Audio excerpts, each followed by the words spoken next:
میں یہاں زندہ برائے نام ہوں، نام والا بے نشاں ہوتا گیا۔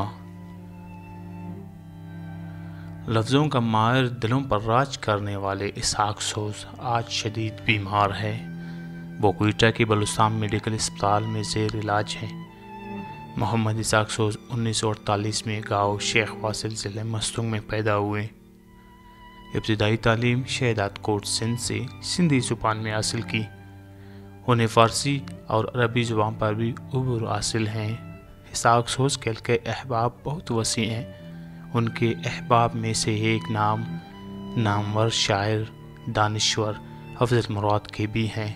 وہ کہتے ہیں کہ اسحاق سوز براوی زبان کے سینئر بزرگ اور سب سے بڑے شاعر ہیں۔ اسحاق سوز بلوچستان میں شعری حوالے سے دیکھا جائے تو براوی زبان کے سینئر بزرگ اور سب سے بڑے شاعر۔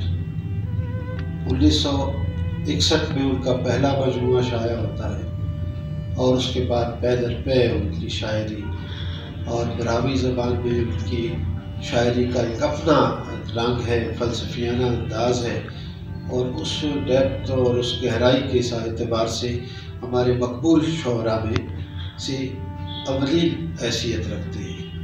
اسحاق سوز صاحب نے بلوچستان میں اردو اور فارسی میں بھی اشعار کہے، لیکن ان کی پہچان براوی شاعری ہے اور ان کی شخصیت کا ایک اثر ہے۔ اس کے علاوہ شخصی اعتبار سے بھی جو شفقت، جو مہربانی، جو محبت ان کے یہاں موجود ہے وہ مثالی ہے۔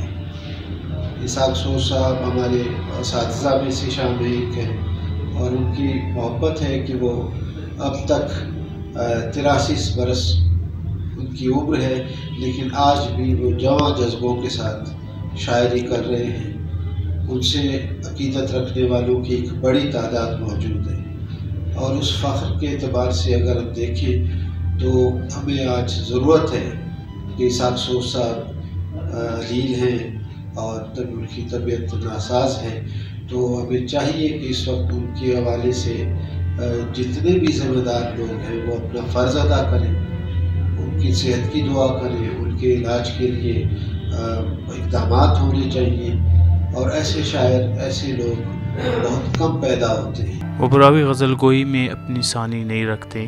ان کی شاعری ریڈیو کے ساتھ ساتھ ٹی وی پر بھی نشر ہوتی ہیں۔ ان کی شاعری روایتی قسم کی شاعری ہے۔ وہ اپنی دور کے مطابق شاعری کرتے ہیں۔ سوز جیسا شاعر جو پابندی کے ساتھ شاعری کہتے آئے ہیں۔ اسحاق سوز کی زندگی پر بات کرنے کے لیے ہم نے رابطہ کیا نامور افسانہ نگار دانشور وحید زیر سے۔ جی، اسحاق سوز جو ہے ان کی پیدائش 1948 کی ہے۔ اس حساب سے جو ہے وہ آپ اندازہ لگائیں کہ 80 سال سے زائد کی عمر بنتی ہے، اور وہ ان کی پیدائش کے علاوہ وہ شہداد کوٹ میں سندھ میں جو بنیادی تعلیم سے حاصل کی، سندھی کے علاوہ فارسی اور عربی سے بھی ان کو کافی جانکاری تھی اور پڑھتے رہے، اور اساتذہ سے بہت قریب رہے، پرانے اساتذہ سے روایتی شاعری اب تک چلتی آ رہی ہے۔ جدت کے حوالے سے ان کے سوال ہے کہ وہ جو جس جدت کو ہم محسوس کرتے ہیں کہتے ہیں سب جیسی، لیکن وہ جدت بھی ہماری جو انقلابی شاعری وہ محض جوالیات کے شاعر تھے ہیں، اور ان کو اسی حساب سے پڑھا بھی جاتا ہے۔ ان کے دور کے شعراء میں حسن خارانی تھے، وہ بھی پائے کے شاعر تھے، تو ان کی شاعری اور سوز کی شاعری یہ تقریباً کہہ سکتے ہیں کہ مطلب سوز جیسا شاعر جو پابندی کے ساتھ شعر کہتے آ رہے ہیں، اور توڑنا بچوڑنا یہ شعر کہنا رہے ہیں شروع سے رہا ہے، وہ اس حساب سے بہت پاپولر بھی رہے ہیں، اور خصوصاً اپنے جو گزشتہ ادب سے تعلق جوڑا ہے یا جنہوں نے فارسی اور عربی پڑھا ہے، اس حساب سے وہاں نوجوان اس سے جو توقع رکھتے تھے غالباً وہ اس توقع سے ان کی جو پرورش ہوئی، جن اساتذہ سے متاثر ہوئے، وہ اس سے باہر نہیں نکل سکے، لیکن اس کے باوجود ان سے براوی شاعری میں جو ان کا مقام آنا ہے، اور اس حساب سے انہیں جو وہی قدر حاصل عناصر ہیں و ادب سے جن کو شغف و محبت ہو، اور وہ ہر صبح سے لے کر شام تک یہی محفلیں جماتے رہیں اور لوگوں میں بیٹھتے رہیں اور ادب و زبان کی بات کرتے رہیں۔ اسحاق سوز کو غالب کا لقب اس لیے دیا گیا کہ وہ غزل لکھنے میں ماہر تھے۔ ان جیسا غزل لکھنے والا براوی زبان میں نہیں ہے۔ براوی ادب میں اسحاق سوز وہ واحد شاعر ہے جس کا کسی سیاسی تنظیم سے وابستگی نہیں رہی۔ وہ صرف اپنی شاعری پر توجہ دیتے ہیں۔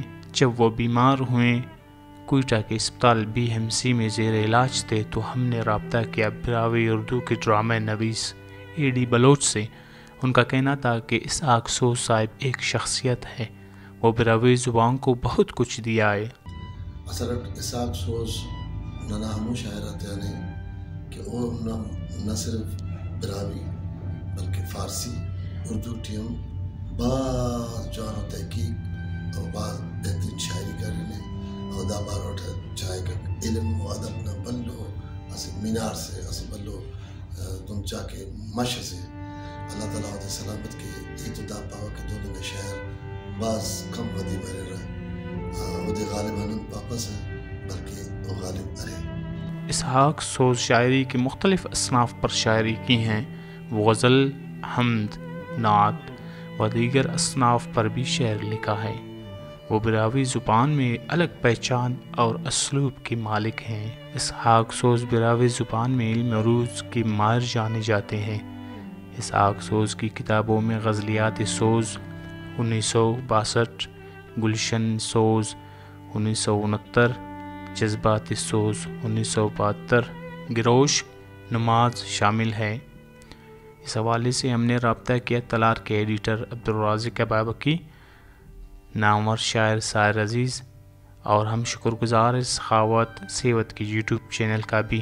ہم ان سب کا شکریہ ادا کرتے ہیں جنہوں نے ہم سے رابطہ کیا اور سوز صاحب کے حوالے سے کچھ نہ کچھ ہمیں فراہم کی۔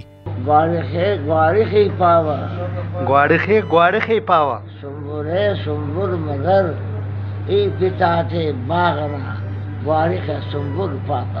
واہ واہ واہ واہ۔